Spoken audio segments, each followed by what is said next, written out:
Hey guys, welcome back to Clownfish TV. This is Neon. I am here with Geeky Sparkles. Hello. Layoffs are coming to Facebook, and it's really interesting because they're flat out saying that the social media giant is telling managers to look for coasting employees and low performers. This sounds like Twitter. Remember how Twitter was outed for having so many employees that really did nothing? Project Veritas had the video, and there's like, yeah, we have a lot of people that just kind of show up when they feel like it. Mental health months, and then they come back. And they all want to work from home. And there are some jobs where you can work from home, right? There are some jobs where you can work from home. But I think Facebook employees, social media employees, anybody working in any section of tech at this point is in for a very rude awakening, because these companies are running out of venture capital. Some of them are running out of advertising revenue, and now they're going to be like, oh shit, we only need the employees that bring us money.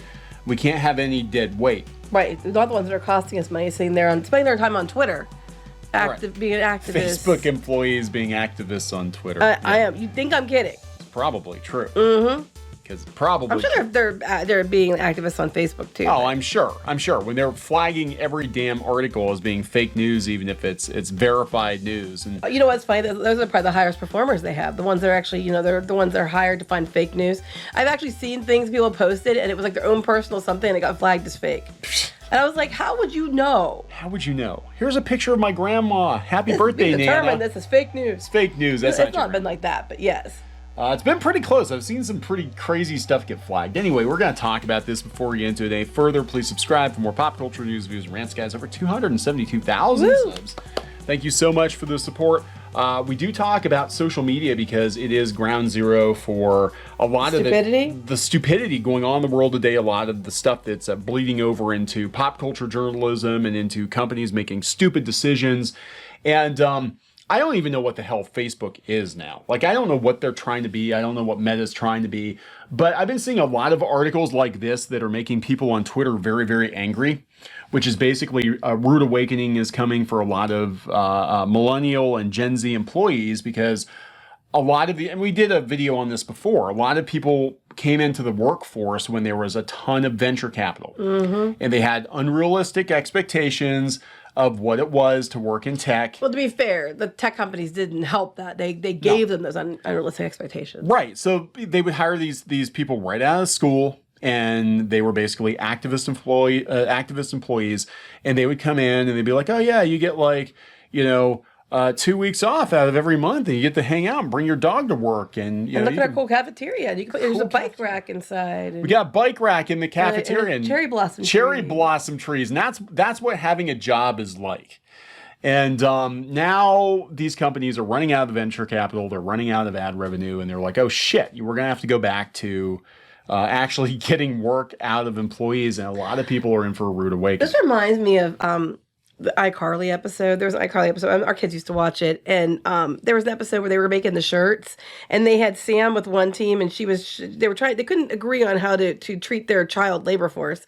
So they had Sam on one side, who was like, cracking the whip and being like, you have to get so many done. Right. And then they had Carly and Freddie on the other side, and they were like, now it's time for ice cream break. Now it's time for snacks. And then what happened was both didn't work because people that were cracking the whip, these kids revolted. Right. And on the other side, they didn't want to do anything because they just sat there. I don't want to do anything because you're just going to give me everything I want, and I don't have to do a damn thing. I'll just do my 2 t-shirts a day and sit back and eat my bonbons. And that's what this reminds me of, is the bonbon side. Yeah, so both sides are bad, by the way. Both sides are bad. You got to find the middle ground. You got to get the work done. I think you need to reward people for good performance. But you don't overly reward people for mediocrity. Right. Or that's less. Right. Like, you get an ice cream if you... Coffee's for closers! Coffee's for closers. Ice cream's for closers. I don't want ice cream, damn it. Social media giant was instructing its managers to identify coasting employees and low performers. This is coming from an HR site, actually, human resources. Well, that's because they're bigots. Yeah, they're all bigots. Oh my God. Just ask Twitter. Meta, formerly known as Facebook, is planning to trim its workforce ahead of a potential recession. Earlier this week, engineering managers faced a deadline to identify anyone on their team who needs support and report them in an internal HR system. Wait, who needs support so they could be reported. And it's because of the quote unquote recession. Yeah, coming from the information, which is actually a pretty good site. They're ahead of the curve. If a direct report is coasting or is a low performer, they're not who we need. They're failing this company. Well, they don't. But how? Well, that needing support is kind of misdirected because they need support, which would imply that they need help. Yep. So your answer is that they need support. They're out. So this is Maher Saba, the company's head of engineering. As a manager, you cannot allow someone to be net neutral or negative for Meta. Earlier this month, Mark Zuckerberg told staffers during a company-wide call that not everyone was meeting the Menlo Park, California-based company's standards and that some might want to leave voluntarily. Ooh. Zuckerberg added the company planned on reducing plans to hire engineers by at least 30% this year. If I had to bet, I'd say this might be one of the worst downturns we've ever seen in recent history, Zuckerberg said. Realistically, there probably are a bunch of people at the company who shouldn't be here. Was it because of negativity or they don't work? Which one? I think, yeah. I think probably all the way around. They have to probably offset all the losses they're having for selling people's information. I mean, this is Facebook, but this is like industry-wide now. We're seeing Yeah, it is industry-wide. What is going to happen? The market is going to self-correct. This downturn, this recession is going to be used to get rid of a lot of the problematic employees. And by problematic, I'm not talking about the racists and the Nazis. I'm talking about the people who don't fucking work. Yeah. They will get gone. This is what happened at Kickstarter. They were like, hey, yeah, wow, we had a bad quarter. All those unionized employees they're trying to gatekeep projects, bye. Yeah, bye. Because the recession. Because the quote-unquote recession. Yeah, so this isn't surprising. And the thing is, people have probably been using work time to go do things they aren't supposed to be doing. And I'm sure they've been being watched this whole time. And you think you're getting away with it. And now it's going to come to pass. It's going to be reported and they're going to need help. Layoffs have been happening throughout Silicon Valley. More than 300 startups have laid off more than 50,000 people. We've been telling you guys.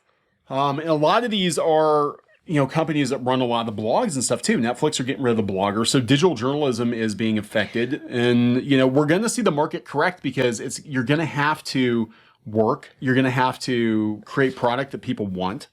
And the funny thing is, people have no one to blame but themselves because when the economy was doing very, very well, under certain leadership they didn't like. They were doing very well. They had security. But as soon as things got changed and then we went into the recession, everything got jacked up, the gas prices got raised. Companies don't have the money to spend advertising or different things. And that impacts these tech companies as well. So you kind of, cut your own legs off. Yeah. But they said everybody's kind of panicking and laying people off. Coinbase is laying people off. Netflix is laying people off. Again, I'm speculating some of it is recession. Some of it, I believe, Just get rid of people. Is to get rid of people. But the Coinbase thing, it's funny, cryptocurrency exchange, blockchain, that kind of shit, these people are on Twitter having a hissy meltdown about it. So they get it stopped. It's going to cost you your job now. Yeah. We've been telling you. Coinbase, actually, I think they're one of the ones that said that they are strictly about making money. And they want to be apolitical. They wanted to be apolitical. And they People had didn't so like much it. shit about it. Netflix, they're pivoting to profit because they're seeing that specials like Dave Chappelle's and Ricky Gervais's are the ones that bring the eyeballs, that bring the subscribers. They can't afford to lose more subscribers. So what do? They're like, oh, yeah, we have a recession. Let's shut the blog down. Let's fire all the activist employees. Let's cancel all the activist programming. Well, it's not all of them, but some of the more most of it, extreme, yeah. Or the stuff that hasn't been developed enough yet. I think it's more of that. But but we're going to keep cuties. We're going to keep cuties. Yeah, I know, they kept cuties. Because maybe it gets a lot of watch time from certain people. I don't know. I'm sure it does. I don't know. They said housing, crypto, and tech markets are all facing upheaval. And again, they're going to use it to get rid of the obnoxious employees. Well, 3 out of 4 American workers are fearful they will lose their jobs, according to a survey from Insight Global. Now, again, you have to look at the parameters of the survey. Sometimes these surveys we asked like 500 people who are all located in Silicon Valley. Yeah. So they can be skewed. But they're a national services company, staffing services company. Meanwhile, 56% of American workers say they don't feel financially prepared. And they don't know how they would prepare. I think a lot of people aren't because it went from having, we were doing really well in this country, and then all of a sudden it just went. Yeah. Yeah. Just like that. Like the fly. Well, I mean, the pandemic, did not help. It was already saying people lost their jobs for months. People are already in trouble. It did not help. It's making it, I think, a worse situation than, it normally would have been. Yeah. And I mean, unfortunately, a lot of people are going to lose their jobs that had nothing to do with it. And of course, the higher ups will get to keep theirs. Higher ups will get to keep theirs. Or they get a big parachute. They get a golden parachute or whatever, and then they'll just bide their time.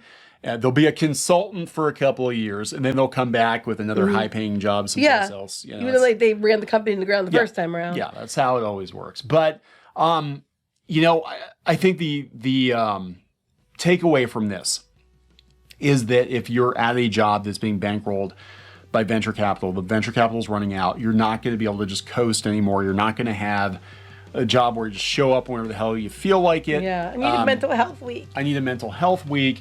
And a lot of people are in for a very, very, very rude awakening. And I'm not trying to be that boomer that's like, oh my God, you guys are going to get wrecked or anything like that. Boomers. That's the funny part to me. People say boomer. I'm just saying things are going to normalize again. Basically, things are going to roll back to, when it's all said and done, the smoke clears. Things are going to roll back to what they were 15, 20 years ago, where, you do a good job, you get paid well, you get to keep your job, but you got to work to keep your job, and a lot of people are going to find out the hard way that that's just kind of how it works. That's how it's worked for years. It's how it has worked for years, and that's how it's going to continue to work. It's funny to me. People get so pissed on Twitter, especially because they're like, about us, and they should go get real jobs instead of doing these all day. I'm like, damn it, bitch, I work harder than you probably do on any given day. And as it's like their 50th tweet that day too. I know, right? And I'm like, well, and half the time they live at their mom's house. And I'm like, why don't you leave mommy's house and go get a real job? And instead of telling me what I should and shouldn't do. We run like 4 companies. I know. People have no idea what we actually do because we don't talk about it because I don't want employees to get harassed or anything. But like, we run a lot of shit, right? So when we're telling you this stuff, a lot of times this is coming from personal experience. Like, this is how you run a company. Or this is how we've seen this go down before, and this is what you need to watch out for. Because we're seeing it. That's how we know things. We can see things happening, and we make predictions that usually are correct. It's based on experience. Anyway, we're going to wrap this up. Yep. Please subscribe for more pop culture news, views, and rants, guys. We'll talk later. Bye.